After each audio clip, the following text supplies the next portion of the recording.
Hello जी, अस्सलाम वालेकुम। मेरा नाम है सुभान महमूद और आज हम जिस टॉपिक के बारे में बात करने जा रहे हैं वो है 3 जून प्लान 1947।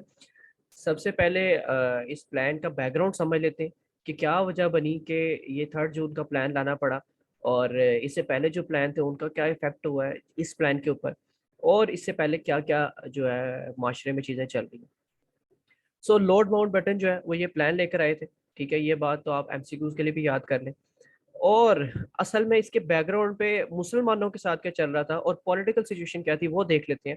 1937 में कांग्रेस मिनिस्ट्रीज, ये मैं हर तकरीबन वीडियोस के अंदर जब भी मैं बैकग्राउंड की बात करता हूँ मैं कांग्रेस मिनिस्ट्रीज लाजमी डिस्कस करता हूँ क्योंकि वो बहुत इंपॉर्टेंट है। वहां से बहुत चेंज हुई। 1940 में लाहौर रेजोल्यूशन आई। आपको पता है कोई भी चीज आती है वो किसी ना किसी चीज का रिएक्शन होती है। सो 1940 की लाहौर रेजोल्यूशन 1937 की कांग्रेस मिनिस्ट्रीज की वजह थी, की कैले रिजल्ट थी। सो 1937 के अंदर कांग्रेस जो है एक बड़े मार्जिन के साथ जीता। मुस्लिम रिजर्व सीट्स के ऊपर भी कांग्रेस के मुस्लिम लीडर्स जीत के, और मुस्लिम लीग कहले हाथ मलती रहेगी। लेकिन उसके डायरेक्ट बाद, क्योंकि मुस्लिम उस वक्त भी यही नारा लगा रहे थे कई कि हाँ जी हम इकट्ठे रह सकते हैं, क्योंकि कई सालों से इकट्ठे रह रहे थे। और मुस्लिम लीग की जो अलग उसकी डिमांड है वो इतनी बेहतर नहीं है। पर हुआ क्या कि जब कांग्रेस फुल पावर में आई तो उसने आपको जकड़ कर रख दी मुसलमानों का, उसको कह लो उसने जूस निकाल दिया। ठीक है। और प्रो हिंदू पॉलिसीज थी कि क्या ही बताऊं मैं आपको। तो क्या हुआ कि कांग्रेस ने अपना असल रंग दिखाया उस टाइम, और ऐसी पॉलिसीज लेके आया कि जिससे मुस्लिम मुस्लिम और मुस्लिम लीग दोनों बहुत इफेक्ट हुए। ठीक है, उसने अपना पूरा बदला उतारा। आपको जो उसने जो आपने उसके ऊपर हजारों साल जो हुकूमत की है ना हिंदुओं के ऊपर, उन्होंने उसका फुल बदला निकाल लिया। इससे क्या हुआ कि आप लोग इकट्ठे हो गए, सारे मुस्लिम सारे इकट्ठे हो गए और मुस्लिम लीग के झंडे के तले आकर खड़े हो गए, और उन्होंने ये बात सोच ली कि अब हिंदुओं के साथ नहीं रहा जा सकता। ये लोग तो, हम लोग तो कहते हैं हम इकट्ठे रह लेंगे, पर इनके साथ इकट्ठे नहीं रहा जा सकता। ठीक है। और इनको जब मौका मिलेगा ये हमें जो है वो तंग करेंगे और हम पर मजालिम करेंगे। ये बात हो चुकी हुई है। फिर उसके बाद जी कैबिनेट मिशन प्लान आ चुका हुआ है, जिसके अंदर कह लें कि पाकिस्तान बनने की एक उम्मीद की किरण नजर आई थी। लेकिन क्या हुआ, कांग्रेस ने, क्योंकि कांग्रेस तो कभी भी पाकिस्तान बनता नहीं देख सकती, कांग्रेस का एक ही नारा था कि अनडिवाइडेड इंडिया जो है उसको आजाद करें। और मुस्लिम लीग का एक ही नारा था कि Pakistan is the only option. ठीक है, पाकिस्तान के अलावा कोई चारा है ही नहीं। और इस पॉइंट पर पहुंचने की वजह ये थी कि एक तो कांग्रेस मिनिस्ट्रीज वाला वाकया हो चुका हुआ है, उसमें आपने असर रंग देख लिया। दूसरा, आप जब भी कोई इस तरह की डिमांड या जब भी कभी ऐसा होता है कि आप फायदे में जाना शुरू हो जाते हैं मुस्लिम, तो आप कांग्रेस जो है वो उसके खिलाफ खड़े होना शुरू हो जाती है। सो ये देखते हुए ब्रिटिश जो है उसको बड़े अच्छे तरीके से देख रहा था। और दूसरा, 1945 और 1946 के जो इलेक्शंस हैं उनमें आपने बहुत अच्छा परफॉर्म किया, और मुस्लिम लीग ने कह लें कि सारी मुस्लिम सीट्स पे मुस्लिम लीग के कैंडिडेट ही जीते। ठीक है। सो मुस्लिम लीग ने ऑल ओवर द इंडिया बड़ा अच्छा स्वीप किया, और कांग्रेस ने भी बड़ा अच्छा स्वीप किया। कांग्रेस ने हिंदू जो जो सीट्स जहाँ पर मुस्लिम की तादाद कम थी वहां पर कांग्रेस ही जीती। ठीक है। सो कह लें कि ब्रिटिश के ऊपर भी एक अच्छा खासा प्रेशर था। दूसरा, अमेरिका का एक प्रेशर था। वर्ल्ड वॉर अभी खत्म हुई है, 1945 के करीब वर्ल्ड वॉर खत्म हुई है, और अमेरिका एक सुपर पावर है, मर हुआ है। और अमेरिका, आपको याद है कि ब्रिटिश की ही कॉलोनी था एक टाइम पे। सो अमेरिका का बहुत प्रेशर है ब्रिटिश के ऊपर कि इन कॉलोनीज को आज़ाद किया जाए और इंडिपेंडेंट किया जाए। सो उन्होंने एक इंटरिम गवर्नमेंट बनाई कि जिसका मकसद ये था कि अब हम जो है ब्रिटिश अपना बोरिया बिस्तरा बांध के वहां से निकलने वाला है। और एक इंटरिम गवर्नमेंट, आपको पता है इंटरिम गवर्नमेंट इसीलिए बनाई जाती है कि जब कोई गवर्नमेंट चेंज होती है, जैसे अभी 5 साल किसी भी गवर्नमेंट के पूरे होते हैं, तो वो एक 3 माह की गवर्नमेंट बनती है, तो वो एक इंटरिम गवर्नमेंट होती है। सो इसी तरह क्योंकि नए कंट्री बनना था तो कंट्री चलता रहे, और ये जो इलेक्शन वाले प्रोसेस हैं ये सारे होने तक इंटरिम गवर्नमेंट बनती है। सो उन्होंने इंटरिम गवर्नमेंट बना दी थी। इसका मतलब है कि अब आज़ादी मिलने वाली है। सो अब दोनों जमातों ने फुल जोर लगाना शुरू कर दिया कि एक कहती है कि हम पाकिस्तान के बगैर रह नहीं सकते, और दूसरी कहती है कि पाकिस्तान का तो नाम ही नहीं सुनना ना, अनडिवाइडेड इंडिया चाहिए हमें। सो इसको ब्रिटिश इसको बड़े गौर से देख रहा था और बार बार प्लान्स दे रहा था, कुछ कभी के कुछ कभी कुछ, लेकिन दोनों का इस पे फटा चल रहा था।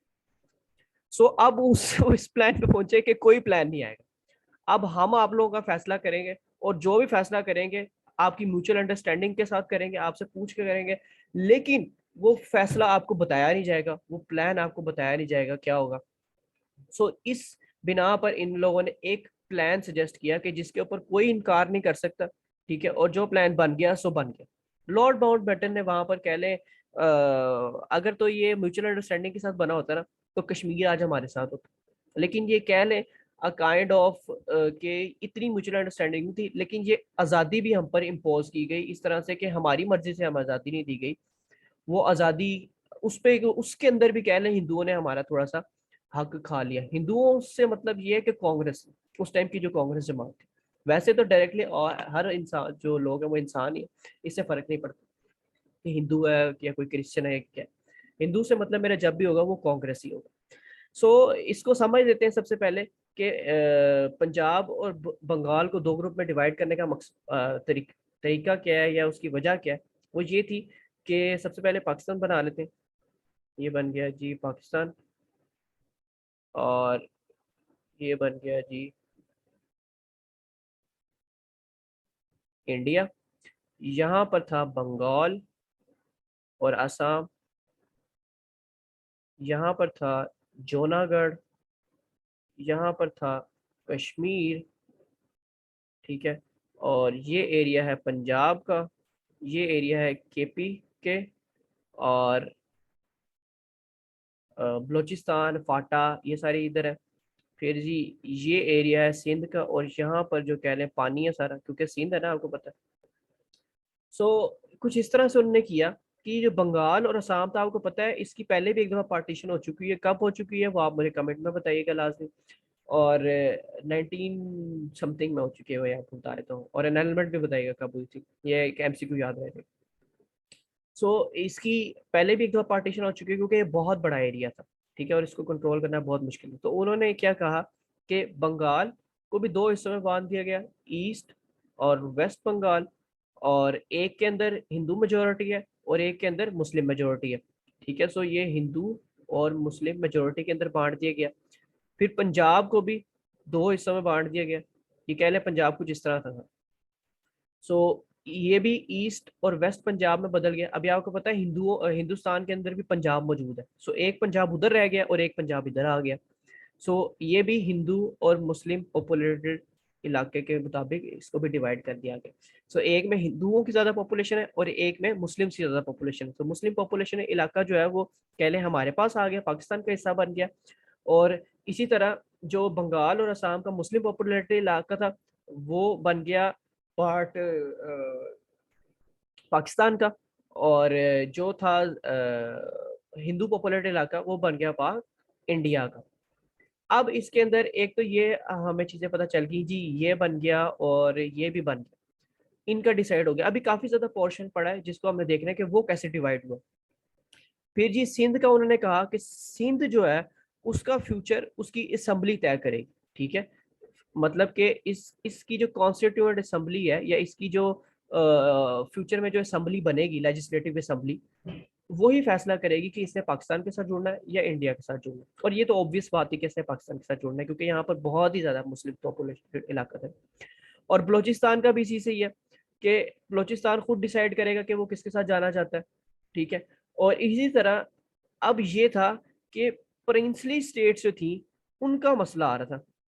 सो प्रिंसली स्टेट के लिए उन्होंने ये कहा कि उनके राजा जो फैसला करेंगे वो मंजूर होगा, ठीक है, सबको। सो जो जो जिस प्रिंस ने फैसला किया, कई प्रिंसेस ने ये फैसला किया कि हाँ जी हम रेफरेंडम कराते हैं, कई प्रिंसेस ने ये फैसला किया कि नहीं जी हम रेफरेंडम नहीं कराएंगे, तो हम अपनी मर्जी से जो है वो इल्हाक हो जाते हैं किसी भी कंट्री के साथ। सो प्रिंसेस के पास ये डिसीजन था, राजाओं के पास ये डिसीजन था उन इलाकों का, जैसे कि जूनागढ़ है, जैसे कि कश्मीर है, इसका मेन कह लें कि इनके राजाओं के अंडर थी सारी चीजें कि वो जो चाहे वो कर ले। चाहे अब जैसे कि कश्मीर में मुस्लिम पॉपुलेटेड इलाका है, लेकिन आपको पता है कि इसका जो हेड था वो हिंदू था, वो सिख था। सो उसने क्या किया, उसने इंडिया के साथ जाके मुआहदा तय कर लिया कि हाँ जी हम आपके साथ जुड़ते हैं, हालांकि ये मुस्लिम पॉपुलेटेड इलाका था, लेकिन खैर हम उस टाइम कुछ मुजाहिदीन की वजह से हम कुछ पोर्शन इसका लेने में राजी हुए और अभी ये कुछ पोर्शन इसका मकबूज है।